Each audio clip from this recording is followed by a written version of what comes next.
เดือน 12โปโลมาเมื่อวานนี่พี่น้องหนาวจัดเขาเลยทักทายสบายดีกันหมดสุขุสุคนสมองสุบอนเด้อพี่น้องเด้อเป็นอะไรหนีป่ากันไปเบิดแล้วบ่พี่น้องบ่ได้คอยจับขีบ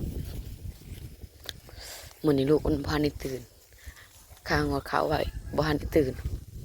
ปกติแม่ดังไผปอกตื่นมานำทักทายสบายดีกันหมดสุขุสุคนสมองสุบอนเด้อพี่น้องเด้อสิไปทางไหนวะปะลงมาเบิ่งเขาในหน้าพี่น้องตัวที่ตัดแล้วหมัดกับวัฒนหมัดเต็มที่อยู่จักสีได้เท่าใดรุ่นอีกบานนี้สุดท้ายถ่ายสุดปีของปีลีล้อพี่น้องโอ้ยหอเก่าอ่อน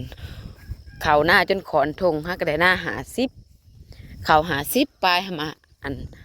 สอบกับอีเมโต้ยพี่น้อง ปีหน้านี่นะก็บ่ได้ลาบดอกพี่น้องหาสีดำห่างเอาเก่าหาข้าวปลูกใหม่มาใส่สิบ่อันนั้นปานใดดอกบ่จอยกะลงมาหมัดแต่เช้าพี่น้องลงมาแต่เช้าแล้วก็เอาขึ้นไปรถหนึ่งเช้ารถแรงน่ะบ่ได้มันมืดมานะมืดแล้วให้มาต้องมาแต่งนี่สุกบ่สุกกะตัดเลยเด้อว่ะเขาก็เฮ็ดจวดจาดเลยพี่น้องผู้เขียวเนี่ยก็ยามันว่ะมันยากตัดโลดว่ะสั่งตัดให้ลุมน่ะสุกคักอยู่ให้นี่ดำตำลังหมูนี่ โอ้ยอิ่มปานใด โอ้ย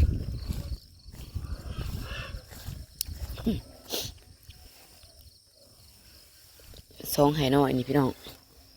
ให้จังได๋โอ้เขาก็ตัดจ้างพี่น้องจ้างป้าโถโชเฮ้ยเอ้ยหายใหญ่ตะเทิงนี่ไก่ซะบ่แล้วบ่ขึ้นมาเอาหายใหญ่เทิงพี่ก่อนเอารถไปสนนั่นละแบกไปใส่ป้าโถอยู่ทางไก่บ้านนี้นี่บ่ไก่เฮ็ดเบิดแล้วพู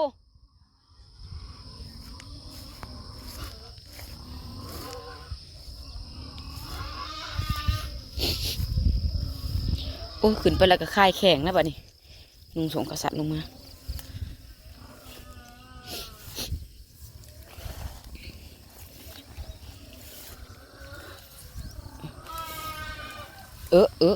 ปีนี้บุหัวสิกุ้มกินหรือบ่เด้อพี่น้อง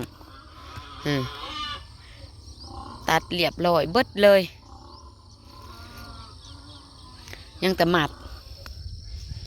สิไปโรงเรียนพี่น้องตัวแรกนี่ก็สิไปขึ้นเฮือนน้องสาวอยู่บ้านโศกไซไปหายไปนอนพุ่นว่าสั่น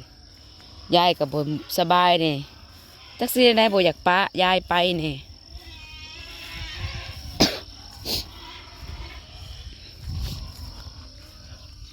ยังสิเอาเกี่ยวมาเกาะเอาอยู่นะเขาตัดเบิด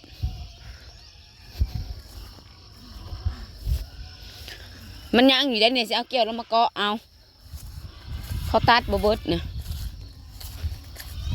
เมื่อคืนนี่พ้นบริปิบปับมาพี่น้องให้ยายย้ายก็เขาก็จ้างเรียบไปเลยบ่นเขานั่งกินเขาเก็บหลอดเก็บไว้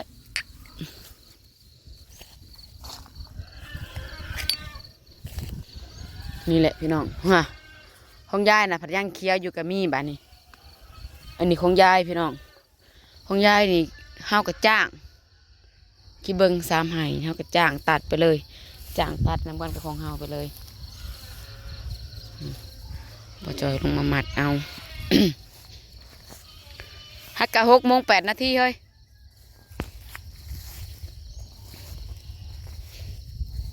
อยากปล่อยงัวนี่กับปานี่พี่น้องให้ใหญ่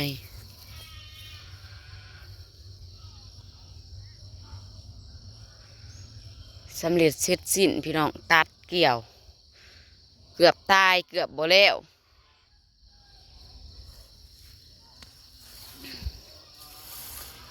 เบิดเลยนี่พี่น้อง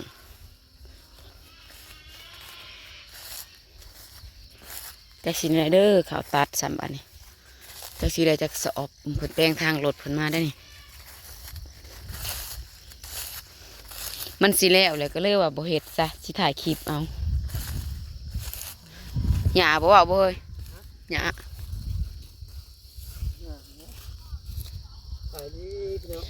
ขั้นแบบนี้มาต่อเพื่องโบราณนะผัดโบเซียนุ่เคยเขาเนาะคือในตะกะนะกับหน้าใหญ่แต่เบิ้ง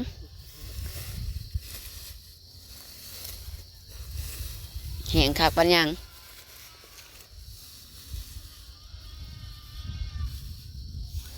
เขาคุยสิบมาดอกหมัดคนนี่เพิ่งเงียบปิดอยู่ไม่เสียวเพื่อนโทรมาบอกไงใดว่าที่จ้างเขามัดกับคนต่อพี่น้องบ่ไหวคันในเหตุนี่คือสิเป็นวันเสาร์วันอาทิตย์ผู้แหละคันสีถาชุมห้าว่างคำบ่จ้างตัดไปก่อนกับเพื่อวันเสาร์วันอาทิตย์มาเกี่ยวกับเสาร์อาทิตย์2 คนเนาะก็บ่เลี้ยวอีกเห็นดิก็เลยว่าเอ้านั่นได้กันแนวมันวะ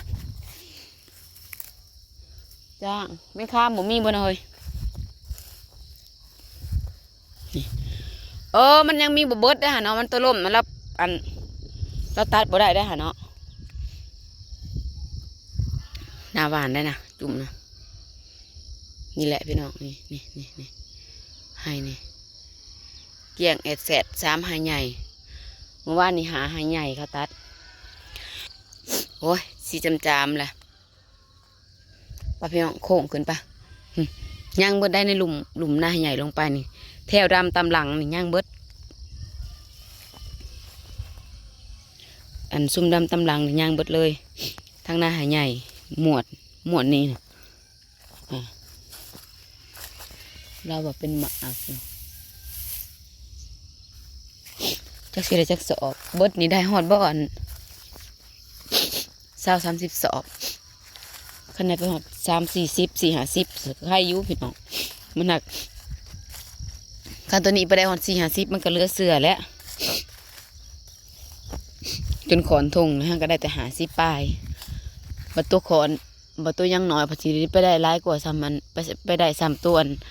หน้าลายเนาะก็เงินตายแล้ว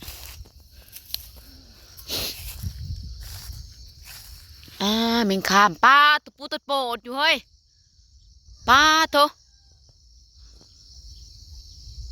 เห็นได้ปะ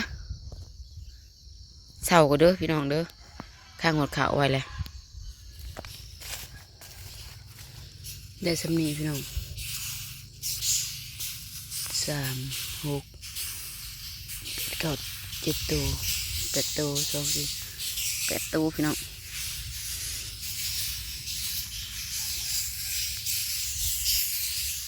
พวกเขาไปมัดเขานั่งกับสิขึ้นเลยเจ้าหน่อยสิเป็นคลิปข้างอีกแล้วถ่ายประจบอีกแล้ว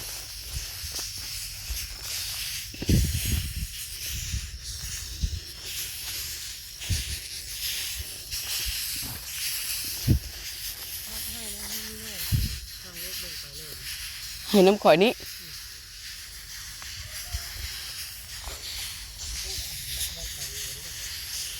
บอกว่าสิฮุบขึ้นรถนั่นจะเห็ดได้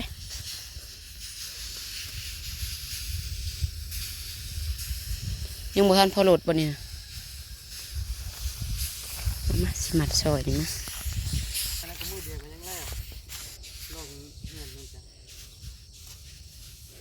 เก่งเจ้าก็เก่งโฮมหายเลยพี่น้องสิขึ้นแล้วบ่นี่ป้าโถเศร้าหาแล้วได้6 โมงเช้าหาแล้วเขาขอซุกบ่จักเขาพาแม่หมอแล้วบ่จักมาโลดปลาพี่น้องปลาขึ้นโอ้ยยังโลด1ซุ้มเรือนี่นะหายน้อยนี่นะแค่มันเจ้าได้อยู่มือแรงกันแล้วอยู่ดอกหายน้อยได้ขึ้นหายใหญ่อยู่ดอกจะผัดออกนอกไกลซ้ำพอไปนอกไกลพี่น้องก็เลยบริมามัดมาค้นเหมือนพี่ยังลืมเด้อหายตะกะนี่ก็เด้อใช่ไหมมันลายเขานี่กะเอาเธอได้กับโบเบิร์ตบวาดบวไหวเอาเธอได้กับโบเบิร์ตอุ้ยลายขักจะมันเรือเหล่าเรือเงี้ยเสาโหพี่น้องเห็ดซอยเขาแล้วก็จมให้เขาพร้อม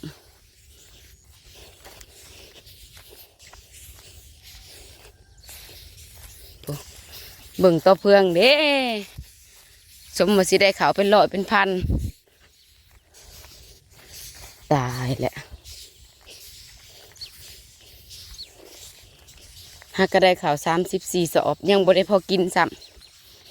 ำกิน50 สอบรวมทั้งของอีเมล50 สอบกว่าพื้นของเฮานี่ค่ะแม่นว่าอีเมลขายก็ยังบ่ได้พอกุมกินซ้ำเพอยังข่าว28 สอบบัดนี้ยังเพิ่นกุมกินซ้ำได้พี่น้องพอๆกันคลิปใหม่เด้อเพียงเด้อขอภาวนาอย่าให้ลูกตื่นกันแล้วกันฝากเบิ่งฝากส้มฝากเป็นกำลังใจเพิ่นก็สิเอารถลงไปอันแกเอาบันอีเมบอกว่าตื่นแล้วพากันกุมกันลงไปหาอีเมเรียบยายกะลูกก็คือบ่ลูกพี่น้องลูกมางงมาเองตอนเช้ากินข้าวกินน้ำเห็นปลาเทือนปลาซ่านมาหยอกมาแยกกลางเว้นมาแจบนอนจมลูกบ่ได้เลยโอ้ยลาเลยพี่น้องเอ้ยหลงใจบาทหนึ่งตัดเขาแล้ว